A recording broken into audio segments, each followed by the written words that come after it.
Ninja Cop, or Ninja 5 as it's known in the US, was something I picked up for my Game Boy Advance when the game very first came out back in 2003, without really knowing anything about it. I was going on holiday to Canada, and with a long flight coming up, I wanted to purchase a new GBA game I could really get stuck into whilst I was travelling. Ninja Cop immediately jumped out to me because the screenshots on the back looked cool, and it was published by Konami, who generally had a pretty solid track record when it came to 16-bit platformers like Rocket Knight Adventures and the Castlevania and Contra games.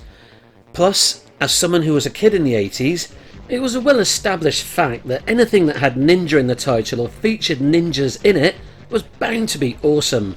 And the reason it's on my mind at the moment is that I just recently started playing it again on a long ferry and train journey going from France back to England, which is what prompted me to do this mini retro review, just to have a little talk about it and why I think it's so ace. I should probably just point out as well that although the game was published by Konami, it was actually developed by Hudson Soft. I mentioned that one of the first things that drew me to the game were the screenshots on the back of the box, and that's because the first thing I thought when I saw them was that it looked a lot like a Shinobi game. A Sega ninja-based platform series I was a massive fan of, and the graphics looked a bit like they could have come straight out of a Sega System 16 arcade board title, the arcade hardware the original Shinobi ran on. Ninja Cop is an awesome platformer game where you kill baddies with an unlimited number of shurikens, and also have a close-range katana melee attack you can do with the right shoulder button. Once you start playing it though, it actually feels more like a hybrid between Shinobi and Bionic Commando, as you have a grappling hook move that lets you swing from ledge to ledge. There's also a slight feeling of Namco's Rolling Thunder in there as well, as you access certain parts of the level by pressing up on doors via the D-pad. As a huge fan of the Shinobi games, Ninja Cop ended up becoming one of my favourite games on Nintendo's fantastic handheld system. I mean, even the main character in this is called Joe, just like the protagonist of Sega's classic Ninja series. The game consists of 5 levels which are broken down into 3 stages and a boss battle, which can be played on one of 3 different difficulties. You can't progress further than the game's 3rd stage though in the easy mode. The initial 3 stages are playable in any order. The boss and stage layout is arranged slightly differently in the very final level. Much like the original Shinobi, as well as killing bad guys with throwing stars, you need to rescue hostages across the levels.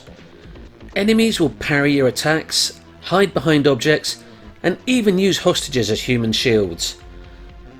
If you accidentally kill a hostage, it won't stop you progressing through the level, but it will affect your score bonus, and it also causes you to lose a little bit of health, which can actually result in a game over screen if your health is already low. You also need to find colour-coded keys to access doors of that same colour that will let you progress further into other areas of the level. Eventually, you'll find a red key that will let you exit the level. The levels are pretty non-linear, so you'll need to do some exploring. Fortunately though, enemies don't respawn in previously cleared areas, which makes progress through the game a little bit easier. You can also power Joe up to 3 different levels by collecting yellow lightning bolt icons. Taking damage causes your weapon to be downgraded again though. Blue lightning bolt icons will fill up Joe's super gauge, allowing the use of screen-filling ninja magic when the bar is full, that kills all the on-screen enemies by pressing A and B together. The magic bar will also fill up a little bit each time Joe kills a bad guy.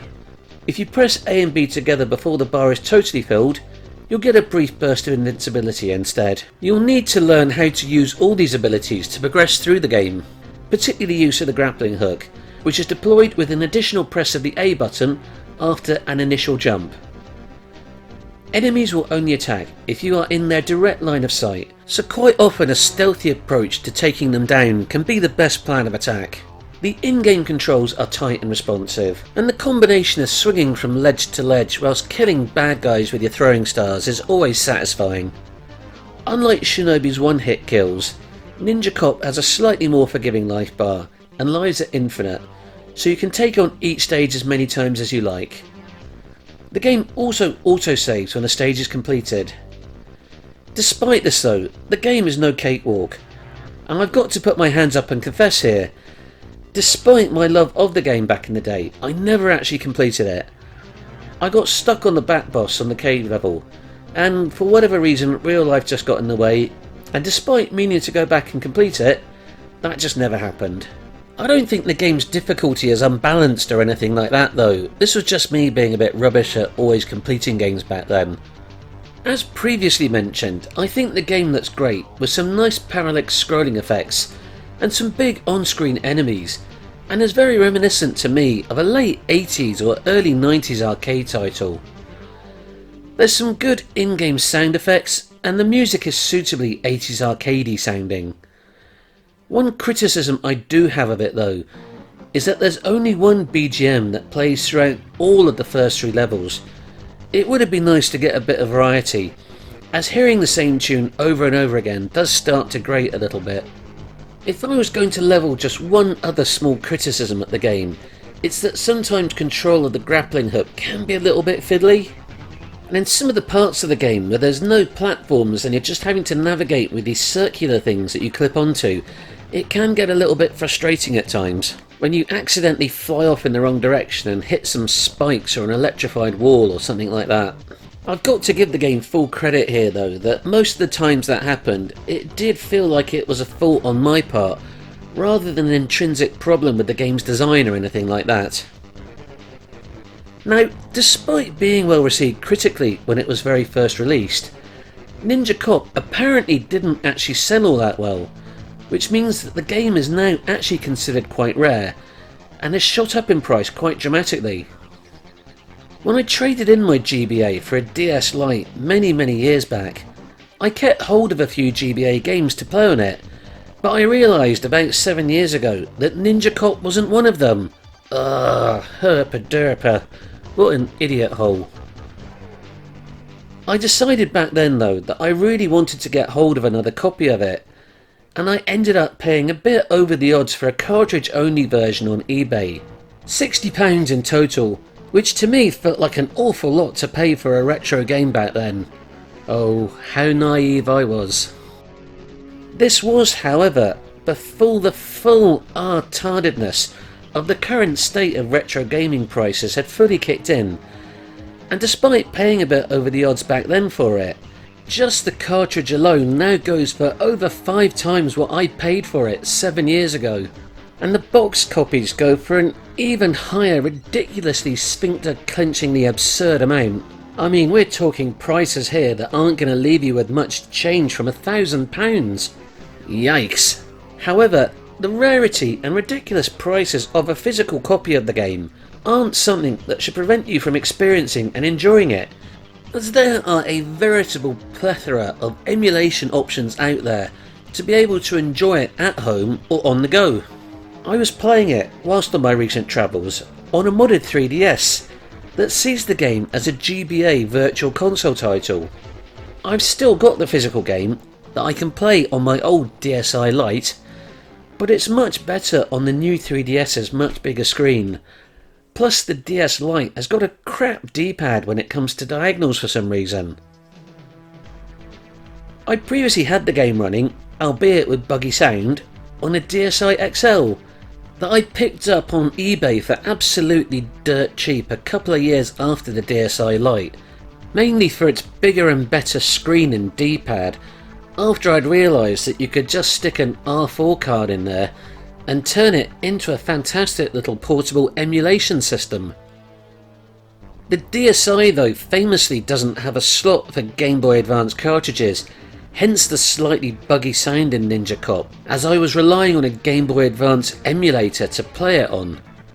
I've also got it running on a GBA emulator on my Android phone, probably the easiest and most straightforward portable option, provided you've got some kind of joypad attachment and aren't trying to play it with, touchscreen controls. Or if you want to play it on the big screen, you could just use a GBA emulator, like Visual Boy Advance on your PC. And if you're any kind of a fan of old school arcade platformers, check it out, you jolly well should. It's an absolutely brilliant game that feels like a fantastic throwback to classic ninja arcade games of the past. and I need to take my own advice here by just cracking on with the rest of the game and seeing if I can finally get past that bat boss. Now, if only Natsumi Atari and Tengu Project would do a remaster of the Game Gear Shinobi 1 and 2 in the same art style as their absolutely amazeballs remake of the old Super Nintendo game, The Ninja Warriors Again, itself a sequel to the 1987 arcade game The Ninja Warriors, which I talked a little bit about in my recent video about why arcades were so great back in the 1980s and 1990s. If you're interested in checking it out, it came out on PC, PS4 and Nintendo Switch, but it had to have a name change, which presumably is because of the game show Ninja Warrior. So you can find it over here in the West under the title of The Ninja Saviors Return of the Warriors, and in Japan it's called The Ninja Warriors Once Again. It comes highly recommended. And I would just absolutely love to see those two classic Game Gear Shinobi titles getting this sort of remake treatment with that same 2D pixel art style that actually looks like it could be running on something like a mid-1990s arcade board like the Sega System 32. Oh, and as a final note, I should probably also just add that yes, I'm also aware of the Shinobi homage game Shadow Gangs. I've got it on PC. I really do want to love it, but the difficulty seems a bit annoyingly unbalanced, as in it just seems stupidly hard. The old school Shinobi games were always pretty tough, but they used to ease you in gradually, before starting to ramp up the difficulty round about the 3rd or 4th level. Shadow Gangs though feels like you're jumping straight into the sort of difficulty that you'd expect on the final level of the original Shinobi. It seems really stupid that they've made it this hard right at the very start. I don't want to seem like I'm putting the boot into the game too much though, because I made a little disparaging remark about it on Twitter a while back, and the game's developer actually answered me personally, and he came across as being a really nice guy. Maybe I just need to get good. I should really give it a bit more of a try. Anywho though, this isn't a review of Shadow Gangs, it's a review of Ninja Cop, and you should go out and find a way to play it pronto. It really is an absolutely awesome little ninja platform game. But unless you've got a spare 300 to 800 quid burning a hole in your pocket, I would just stick to an emulated version. Anyway gang, that's the end of the review, so I will catch you all again sometime soon. Toodle pip, bye!